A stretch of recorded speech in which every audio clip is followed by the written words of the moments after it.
Oi gente, graça e paz de Cristo, bem-vindos ao canal Cristo em Evidência. Aqui quem vos fala é Mirlis Lino e o tema do nosso vídeo de hoje é sobre o Evangelho cool.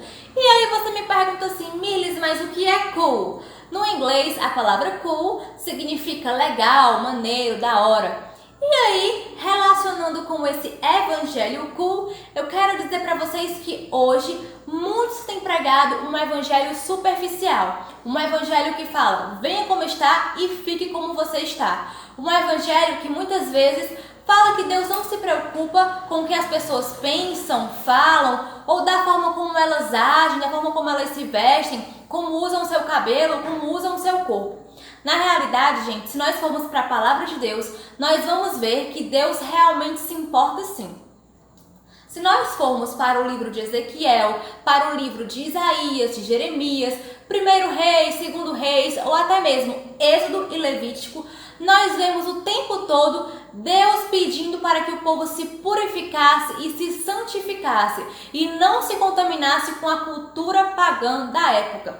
E hoje também não é diferente. Muitos têm pregado sobre um evangelho de experiências sensoriais, mas poucos têm falado da veracidade das escrituras sagradas.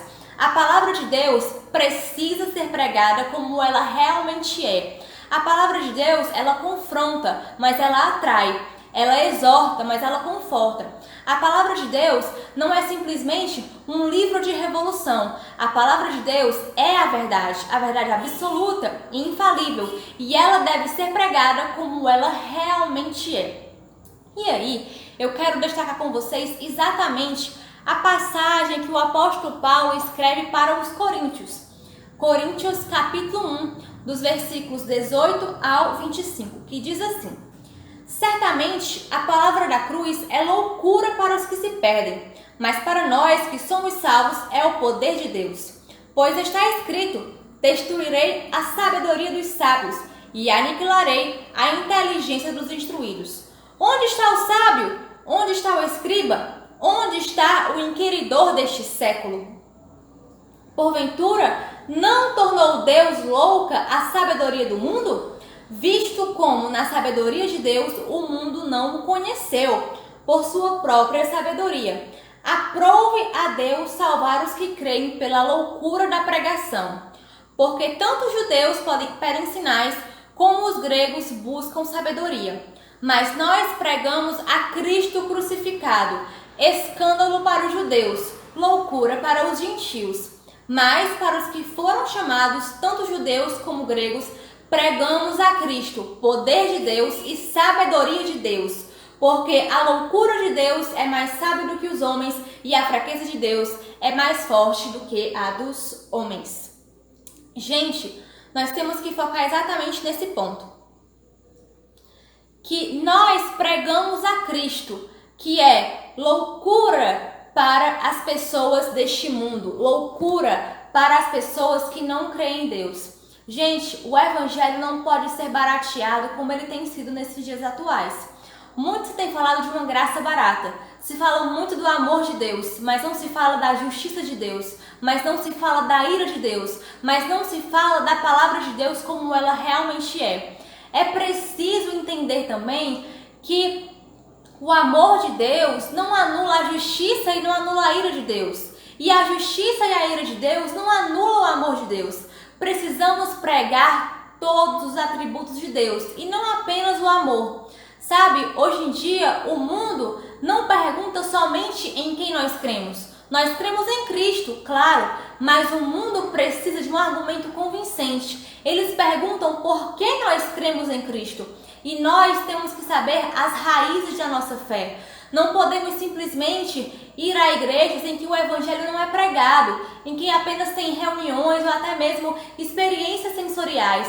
Sabe, gente, o evangelho é muito mais do que isso. O evangelho é poder de Deus, é loucura para as pessoas que estão no mundo. Mas para nós que somos salvos em Cristo, o evangelho é poder de Deus.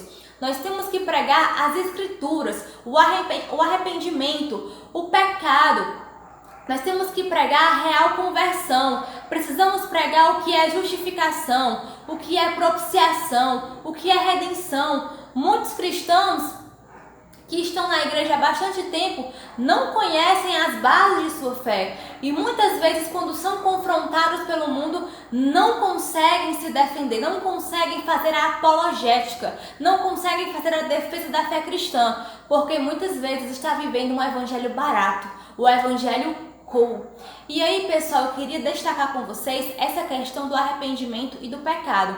Não podemos simplesmente dizer que o pecado é só um erro ou só um acidente. Na verdade, o pecado é uma tragédia e ele precisa sim ser evitado. Deus nos exorta o tempo todo a nos santificarmos, a nos purificarmos. E aí muita gente fala assim, mas eu sou carne, eu sou homem, não sou santo, sou ser humano. Gente, a verdade é que realmente nós somos isso, mas nós precisamos sim mortificar a nossa carne. O apóstolo Paulo fala, todos os dias eu reduzo o meu corpo à servidão, eu mortifico a minha carne para que eu não venha a ficar reprovado. E nós realmente precisamos mortificar a nossa carne. Deus se importa sim com aquilo que nós pensamos.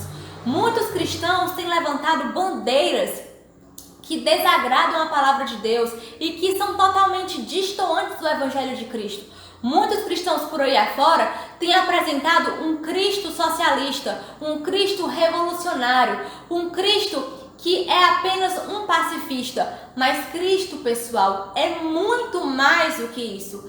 Cristo é o Filho de Deus, o Salvador da humanidade, aquele que esclarece os olhos de todo ser humano.